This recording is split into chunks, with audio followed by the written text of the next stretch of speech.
Hello students, welcome to my channel Ravi Bata maths classes.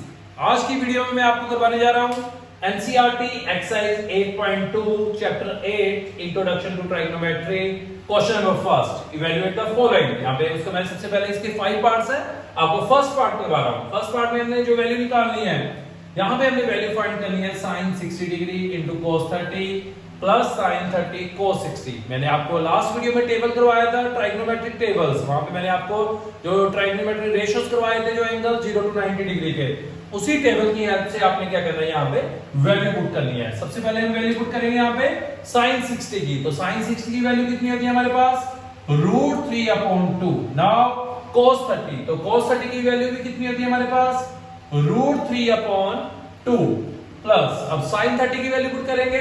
sin 30 कितना होता है हमारे पास 1/2 एंड cos 60 भी कितना होता है 1/2। इन दोनों को क्या करेंगे हम, मल्टीप्लाई। √3 को √3 से मल्टीप्लाई करेंगे तो कितना आ रहा है 3, और 2 को 2 से मल्टीप्लाई किया तो कितना आ रहा है हमारे पास 4। यहां पे भी 1 को 1 से किया 1, और 2 को 2 से किया कितना आ गया 4। तो हमारे पास क्या बना, ये 4 हमारे पास एलसीएम आया 3 + 1, तो क्या बन गया 4/4। तो इसको कैंसिल किया तो आंसर कितना आ रहा है हमारे पास 1 आंसर आ रहा है। तो फर्स्ट पार्ट का क्या आंसर आ रहा है 1 आ रहा है। अभी मैं आपको करवा रहा हूं पार्ट 2। अभी हम करेंगे इसका सेकंड पार्ट।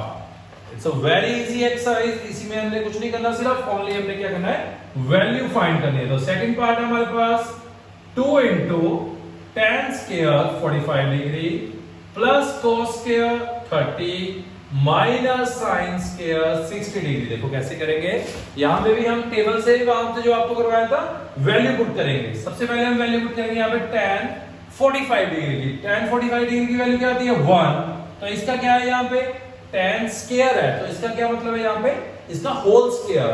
तो क्या आ गया हमारे पास यहाँ पे 1 स्क्वायर। यहाँ पे भी cos 30 का क्या है, स्क्वायर का मतलब है जो ऊपर लिखा होता है होल स्क्वायर होता है।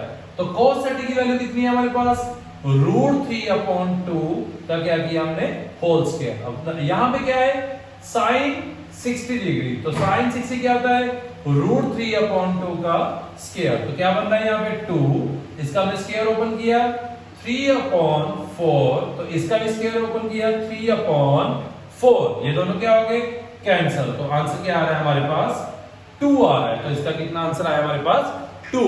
अभी मैं आपको करवाऊंगा इसका पार्ट 3। देखो थर्ड पार्ट हम कैसे करेंगे, अभी आपको करवा रहा हूं यहां पे थर्ड पार्ट। थर्ड पार्ट में जो हमने वैल्यू फाइंड करनी है, तो क्या है हमारे पास यहाँ पे हमने वैल्यू निकालनी है cos 45 degree upon secant 30 degree plus cosecant 30 degree. देखो कैसे वैल्यू फाइंड करेंगे, यहाँ पे भी सेम, हमने यहाँ पे कुछ नहीं करना, यहाँ पे वैल्यू फाइंड करनी है। तो cos 45 की वैल्यू कितनी थी हमारे पास, टेबल से जो वैल्यू आ रही थी कितनी आ रही थी 1/√2। अब हमने वैल्यू करनी है secant 30। देखो secant 30 cos 30 क्या होता है √3/2, तो secant 30 इसका इनवर्स हुआ तो क्या आ गया हमारे पास यहाँ पे √2/√3 आया। तो कितना आया हमारा यहाँ पे हमारे पास 2/√3। अब हमने वैल्यू करनी है secant 30 की। तो sin 30 क्या होता है हमारे पास 1/2, तो secant उसका इनवर्स हुआ तो कितना आ गया 2। अब हम इसको सोल्व करेंगे। देखो ऊपर न्यूमरेटर में 1/2 एज इट इज, तो डिनोमिनेटर में क्या है हमारे पास √3 2 प्लस 2√3। तो इसके बाद हम क्या करेंगे, नीचे वाला जो पार्ट है उसको हम ऊपर लेके जाएंगे। ऊपर जाके क्या होगा, वो इनवर्स हो गया। देखो क्या है √3 हमारे पास ऊपर आ गया, तो डिनोमिनेटर में क्या आ गया यहाँ पे 2 प्लस 2√3। तो क्या आ रहा है 2 प्लस 2√3। तो इसको मल्टीप्लाई करेंगे तो हमारे पास आ गया √3, तो इसको मल्टीप्लाई किया 2√2, यहां पे इसको मल्टीप्लाई किया √2 को 2√3 के साथ, तो कितना आ रहा है 2√6। तो कितना आ रहा है 2√6। अब हम इसको क्या करेंगे रैशनलाइज विद डिनोमिनेटर। देखो डिनोमिनेटर के साथ क्या करेंगे रैशनलाइज करेंगे। देखो 2√2 यहां पे हमने साइन चेंज किया 2√6, तो डिनोमिनेटर में भी क्या आ गया 2√2 माइनस 2√6। देखो हमने क्या किया rationalise with denominator, sign change करके सेम नंबर से हमने मल्टीप्लाई किया, सेम नंबर से क्या किया डिवाइड। तो हमारे पास क्या है यहाँ पे हमने इसको मल्टीप्लाई किया √3 के साथ 2√2 माइनस 2√6। तो डिनोमिनेटर में हमारे पास आइडेंटिटी बन रही है, क्या आ रहा है a plus B into A minus B. तो क्या होगा यहाँ पे a square minus B square, तो ऊपर हमने इसको मल्टीप्लाई किया रूट 3 को, तो क्या आ रहा है 2 रूट 6, तो रूट 3 को इससे मल्टीप्लाई किया 2 रूट 18, तो नीचे इसका स्क्वायर ओपन करेंगे, 2 का स्क्वायर 4, रूट 2 का 2, यहां पे भी 2 का स्क्वायर 4, रूट 6 का कितना आ रहा है 6 आ रहा है। तो उसके बाद क्या बना हमारे पास 2 रूट 6, तो 18 को हम ब्रेक करके क्या लिखेंगे, यहाँ पे 18 को मैंने ब्रेक करके लिखा 3 रूट 2, क्योंकि 18 को हम लिख सकते हैं 9 इंटू 2, तो 9 का स्क्वायर रूट 3 बाहर आया, डिनोमिनेटर में क्या आया 4 to the 8 and 6 for the 24, तो 6 4 का कितना आ रहा है 24 आ रहा है। तो यहां पे क्या बना 2 रूट 6, तो 2 को 3 से मल्टीप्लाई किया 6 रूट 2, तो डिनोमिनेटर में 8 में से 24 माइनस किए तो कितना आ रहा है माइनस 16 आ रहा है, तो कितना आ रहा है माइनस 16। देखो ऊपर से हमने क्या किया कॉमन लिया, ऊपर से हमने कॉमन लिया यहाँ पे माइनस 2 कॉमन लिया मैंने, तो क्या बना मेरे पास सबसे पहले मैं 2 ले रहा हूं, यहाँ पे 2 कॉमन लिया, रूट 6 3 रूट 2, तो नीचे कितना है माइनस 16, यहाँ पे ये कटिंग होगी 8 पे जा रहा है, 8 के टेबल पे 8 टू द 16, तो क्या बचा यहाँ पे, अब मैंने ऊपर से माइनस कॉमन ले लिया, तो 3 रूट 2 क्या हो गया मेरे पास यहाँ पे पॉजिटिव हो गया, रूट 6 क्या आ रहा है माइनस डिवाइडेड बाय माइनस 8, तो माइनस से माइनस कैंसिल, जो हमारे पास आंसर आया, तो आंसर क्या आ रहा है 3 रूट 2 माइनस रूट 6 अपॉन 8। एक बार मैं आंसर भी चेक कर रहा हूं, यहाँ पे मेरे पास एनसीईआरटी बुक है, उसके लास्ट में आंसर दिया हुआ है 8.2, क्वेश्चन मैंने आपको करवाया थर्ड पार्ट, तो अभी हम आंसर टैली करेंगे एक्सरसाइज 8.2 का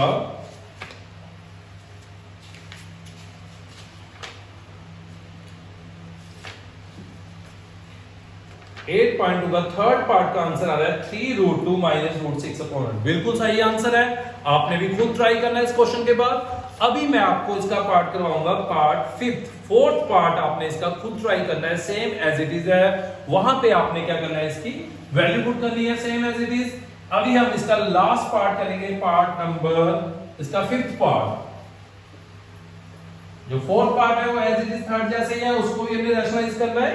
अभी हम करने जा रहे हैं इसका 5th पार्ट करने जा रहे हैं, तो क्या है हमारे पास यहाँ पे 5 cos square 60, 4 secant square 30 degree minus 10 square 45 degree and upon sin square 30 plus cos square 30। देखो क्या है हमारे पास, हमने यहाँ पे जो वैल्यू फाइंड करनी है 5 cos square 60 degree and plus 4 secant square 30 degree minus tan square 45 upon sin square 30 plus cos square 30। देखो कैसे करेंगे, अभी आपको करवा रहा हूं, यहां पे सेम है, इट्स वेरी इजी।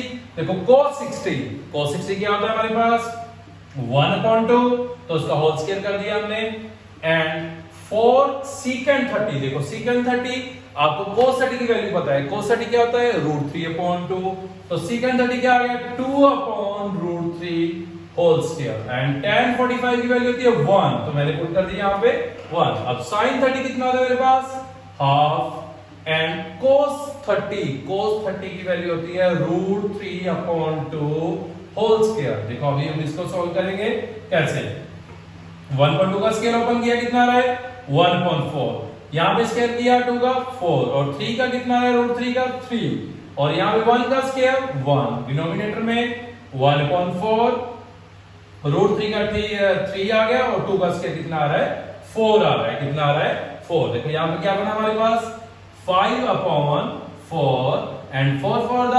16/3, यहाँ पे -1, डिनोमिनेटर में क्या आ गया 4 आ गया, नीचे ऊपर क्या है 1 + 3, तो मेरे पास जो वैल्यू वाली ऊपर क्या आ रहा है मेरे पास, मैंने एज इट इज लिख लिया मैंने 5/4 प्लस 16/3 -1, और डिनोमिनेटर में मेरे पास जो वैल्यूज आ रही है यहाँ पे क्या बन गया 4/4, तो इसको मैंने कट किया 1 पे 4 क्या गया 4 1 पे जा रहा है, तो ऊपर कितना है मेरे पास 12, तो यहाँ पे 4 किससे 3 के टेबल पे जा रहा है 4 3 12, तो मैंने 5 को 3 से मल्टीप्लाई किया 15। अब 3 12 4 के टेबल पे जा रहा है, तो 16 को 4 से किया 64, इसके नीचे कितना है 1, तो क्या आ गया 12 बनता, यहाँ पे 12 आ रहा है, तो क्या बना मेरे पास, नीचे 1 था तो 1 को एज इट इज, तो क्या बन गया यहाँ पे 9, इसको ऐड किया 6 और 1 7 माइनस 12 अपॉन 12। अब देखो 79 में से मैंने 12 माइनस किया तो मेरे पास आ रहा है 16 अपॉन 12, जो आंसर कितना आ रहा है मेरे पास यहाँ पे 16 अपॉन 12। अगर आपको मेरी ये वीडियो पसंद आई, please like and subscribe my channel and thank you so much.